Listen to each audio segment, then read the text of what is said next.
CTV News at 5 with Tony Rima and Rick Wyman with weather. Good evening. Thanks for joining us. Tony is off, and let me be one of the first to wish you a happy new year. It's been a wild week of weather, and so far it looks like Mother Nature is giving us a reprieve tonight. For more details, we go to CTV's Rick Wyman. And Rick, there's going to be a lot of revelers out there the next few days. What will it look like weather-wise? Cold, very cold weather. Wind chill factor into effect for this evening in Northeastern Ontario. Your first take on weather brought to you by CAA. Get your membership today at caa.ca. Your systems map right now still having a lot of snow and blowing snow, and of course some conditions are varying in the Moosonee area, but of course we've got our 5-day conditions. Loads of sunshine, maybe with the exception of Sault Ste. Marie for New Year's Day, but cold overnight. So if you are heading out this evening, dress up because you'll need that extra warmth. Ian, some details on the forecast coming up just minutes away. Thanks so much, Rick. Well, the big dig in Timmins continues. The city got hammered with 60 centimeters of snow in less than 24 hours on Monday, and public works crews have yet to stop clearing roads. CTV's Lydia Chubak reports. Many areas of Timmins are still buried in snow.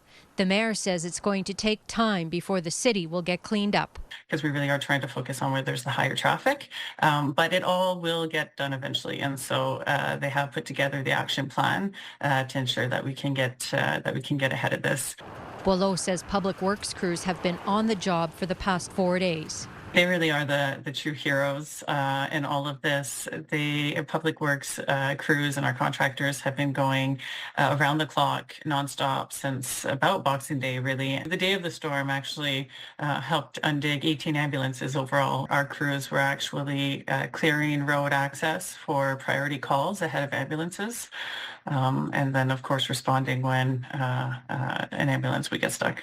The storm forced the closure of many highways in the area, and the mayor says despite some cancellations, the airport was really the only way in and out of the city. I want to give a shout out to our airport crews who have been ensuring that our main runway has been able to stay open. So stayed open through the whole storm, and though there were some flight cancellations due to visibility, crews were able to safely land planes at any point on our runway. Despite many motorists getting stuck around town, Timmins police have no serious incidents to report. The calls for service has actually been slightly lower in the last 3 days. NVCs has actually been a little lower. I think people realize the severity of the snowstorm, and it's going to take a while to dig ourselves out of it. And police remind the public that 911 is for emergencies only and not to request rides to work or for grocery deliveries.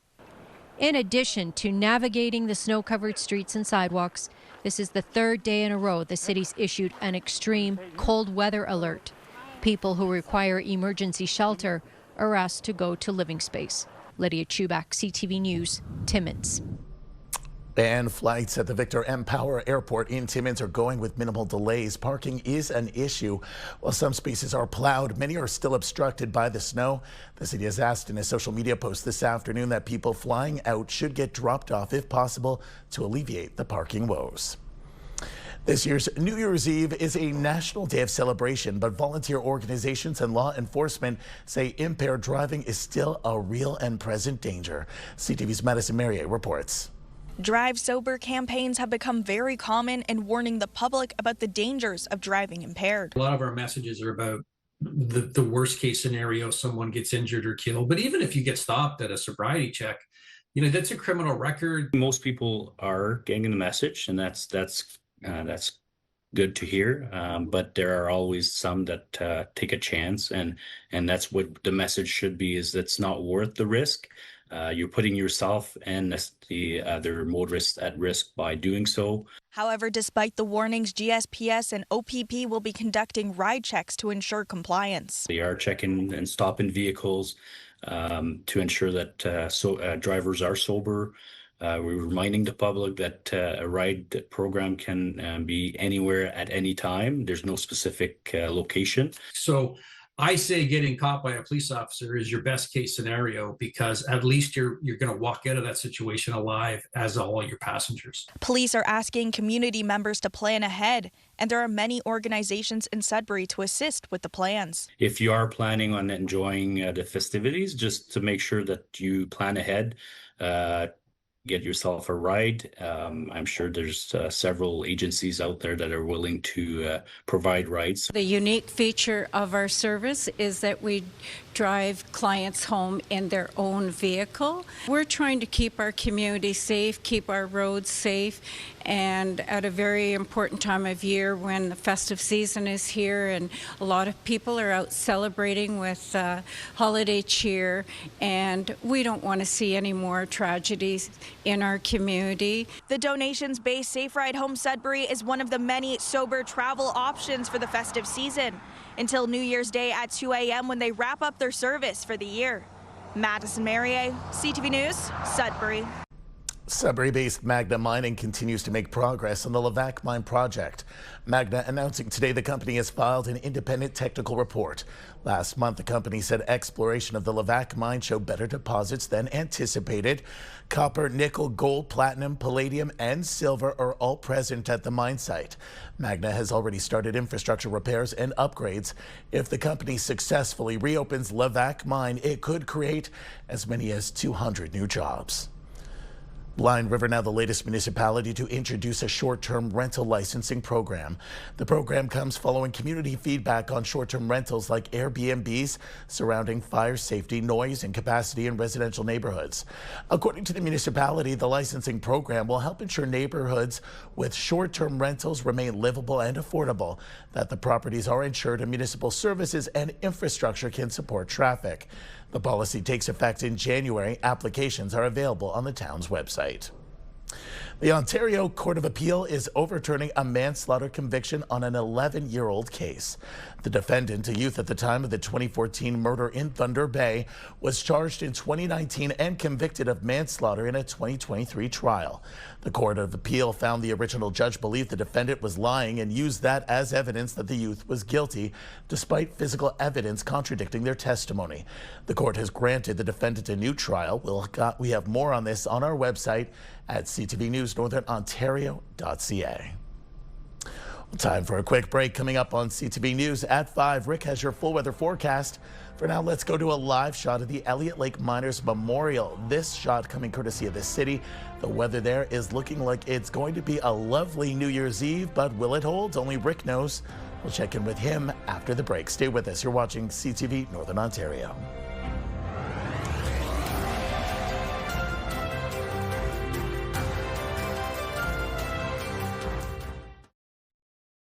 When you see it happen, send it to CTV News. Text 10400 from your screen to ours. Text 10400. Just a heads up for those individuals who are contemplating driving to Barrie or to the GTA for this evening. The weather not very good in Barrie right now. Lots of snow squall activity, so you may want to put that off for perhaps even tomorrow. The forecast should be hopefully a lot better. Forecast radar, this is what we're dealing with right now. We've got a clearing trend, but very cold in the northeast for tonight and overnight. A few flurries, the occasional flurry. But Moosonee dealing with snow and blowing snow. Now, your 5-day forecast. New Year's Day tomorrow, of course, that means New Year's Day babies. Mainly sunny skies in Greater Sudbury, Nickel Belt, -16 your high, -14 Friday. Saturday, chance of flurries, -15, -9, some cloud on Sunday, and Monday warming up, periods of snow with -8 degrees. In the Sioux, those flurries continue along with the snow. We've got flurries for tomorrow, -9, New Year's Day, flurries on Friday.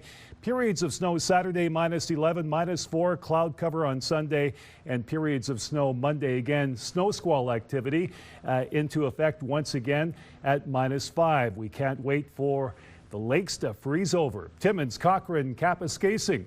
New Year's Day tomorrow, sunny and very cold at -20, -17, some sun and cloud Friday. Saturday, sun and cloud -18 and -12 sun and cloud. That's a nice streak for the area considering all the snow that people had to endure. Monday, chance of flurries at -13 degrees. Temiskaming Shores, Kirkland Lake, mainly sunny for tomorrow, New Year's Day, -18, -15, sun and cloud Friday. Saturday, chance of snow at 60%. That's a pretty good bet, -17. -11 Sunday on the warm-up with the clouds, and Monday, periods of snow at -9 degrees.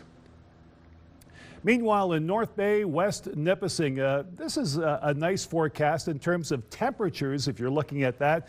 For tomorrow, New Year's Day, -15, warming up to -9 Friday with the clouds. Saturday, back up to -16, chance of flurries. Sunday, well, okay, it's -9 once again with the cloud cover, and -6 even on Monday with periods of snow. So nice variation of temperatures. There you have it, Ian.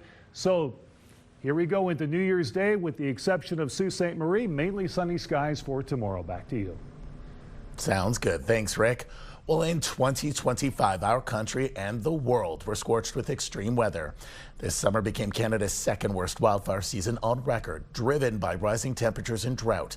Canada saw more than 6,000 wildfires in nearly every part of the country this summer, burning more than 8.3 million hectares. And BC was hit with a heat wave in September, with 16 communities setting new high temperature records on Labor Day. A well-known family in Sudbury is celebrating a decade of living in Canada. The Carcous family has embraced life in this country after they first arrived as refugees from Syria. CTV's Angela Gemmell reports. It's a family affair behind the counter at Damascus Shawarma.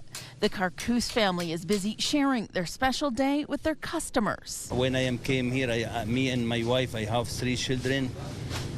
Only my family. Now I have big family, Sudbury, now my family. Exactly 10 years ago today, the family arrived to begin their new lives in Canada. They were the first Syrian refugee family in Sudbury during a time when Canada helped to resettle tens of thousands fleeing the war-torn country. Since we have came to Sudbury, we have never ever felt like outsiders, and the community of Sudbury has always made us feel like we're in home. The 3 boys began learning English in school while Hussein used his skills as a baker. Nabil, who was almost 10 when they arrived, says he didn't know what to expect in this country. We stopped at a bus in Beirut, and I tried to actually run away and go to my uncle because I didn't want to come. I was nervous. I didn't know what Canada was. Since I've been to Lebanon and Syria and I saw the situation, I thank God that I came with my family and we came to this beautiful country. In 2018, the family opened the restaurant first downtown and then to this location on LaSalle Boulevard. When they first arrived as refugees, they were sponsored by St. Andrew's Church. A few friends came today to help the family celebrate. I'm delighted that they've established this business, which seems to be so busy and successful. And, we watched the boys grow up and the little girl. I am very happy, and I'm working hard for Sudbury for open my business, and my children, he go to school. Everyone's safe. It doesn't seem like the Carcous family plans on slowing down. They all say they want to expand the business. And when asked where he sees himself 10 years from now, Hussein Carcous said, God willing, with 10 Damascus locations. Angela Gemmell, CTV News, Sudbury. Food banks across the country saw record-breaking numbers this year, and the town of Cochrane is no exception. According to its food bank, an estimated 80% of the local population accessed food bank services in 2025. Earlier this year, the town declared a state of emergency over food insecurity as shelves struggled to stay stocked. Cochrane Food Bank President Artis Shidor says while that declaration brought awareness, the demand remains relentless. Over 4,400 people relied on the facility this year. She says the surge was most evident over the holidays, where staff distributed 300 Christmas hampers, a massive jump from their usual average of just 50 families. A lot of seniors, and that is something that is shocking. These are people that worked all their lives. They have pensions, but the pensions do not afford them a comfortable way of life. So we have a lot of seniors that also become unhoused. And specifically in Cochrane, we're seeing that now. So if it's happening in a small community, other places like Timmins and Sudbury and that are also affected by that. And it's something that if you don't personally have it affecting you, you wouldn't see it. Shador says a grant through Feed Ontario will allow for cooking and budgeting classes to start in late January, which she hopes will reduce pressure on their services. Coming up on CTV News at 5, we'll take a look at what's happening around the hockey world. Plus, all of this snow has led to perfect conditions for one banner year at a local ski slope. Back in a moment.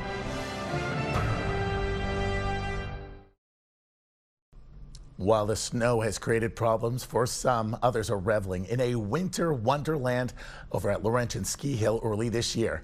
It's a special treat for their 100th anniversary. CTV's Eric Tashner reports. Getting some runs in, their skis and snowboards strapped to their feet, the season is off to a fast start. For those looking to shred the slopes and shake a bit of rust off. It's a great little hill. It's a great place to learn, and even if you are, more advanced, there's definitely some good terrain and some nice jumps. And while the other day they were really slippery. A blast of cold temperatures and lots of snow before Christmas allowed the team to start grooming a lot earlier than usual, getting the first runs open on December 20th. It feels good.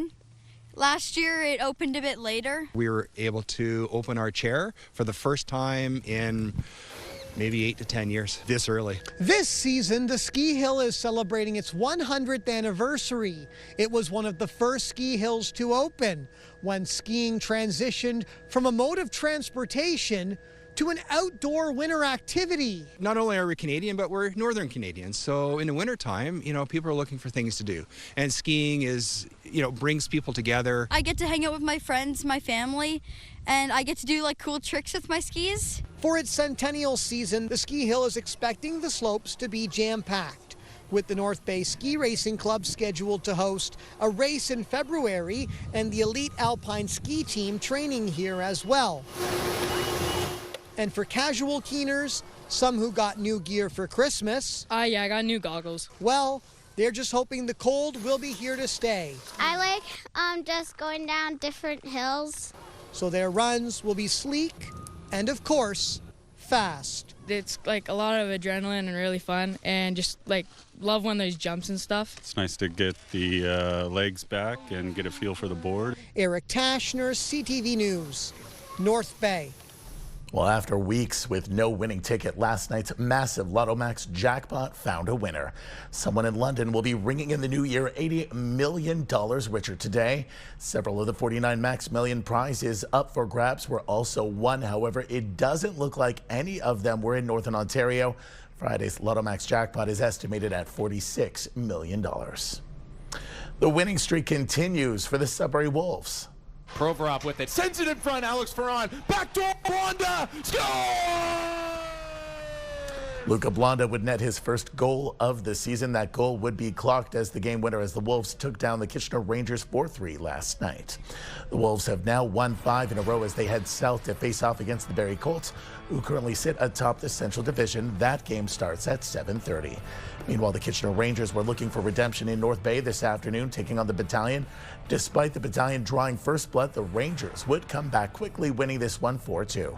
The Sioux Greyhounds are playing host the Flint Firebirds this afternoon. That game is in the second period with a score of 2-0 Firebirds. Sioux Greyhounds Brady Martin and the rest of Team Canada take on Finland tonight as preliminary action wraps up the World Junior Championships. The New Year's Eve event will be a first-place showdown for Group B. Canada is undefeated in the tournament so far, winning their first 3 games. Finland will be the toughest test yet for Canada, despite the fact that Canada historically has the advantage, winning the last 6 meetings against them. Finland is just a point back of Canada at the tournament, putting first place in Group B on the line tonight. Puck drop is 8:20. You can catch all the action on TSN. The highly anticipated ending to the Stranger Things story comes out tonight, and Netflix is giving fans a teaser of what it could be. Let's end this, kid.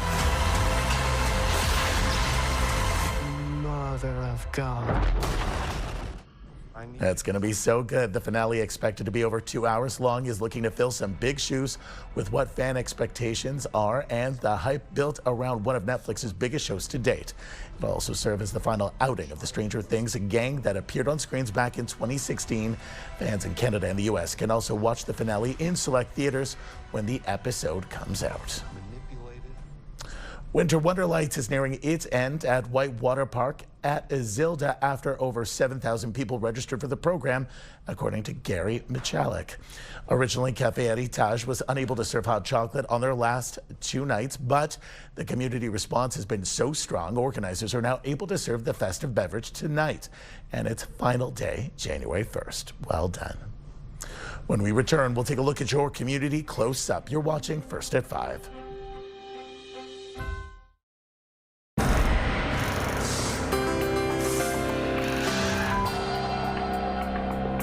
Time now for a look at our community close-up, and for that we begin in Spanish.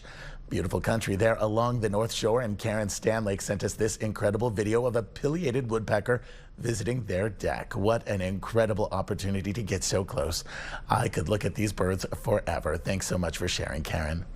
Celine Genoa of North Bay sent us this beautiful picture of her tree being highlighted by a bit of the sun, and she thought it was magnificent, and we agree and wanted to share. Thanks so much for sharing that with us, Celine. Speaking of gorgeous sunsets, the vistas around our region have been quite busy and stunning. Take a look at this beautiful picture that Joy Searles managed to capture out of Cochrane. And our final photo comes from Lorraine Chenier-Belair from Kenogami, who captured the sunset through her door.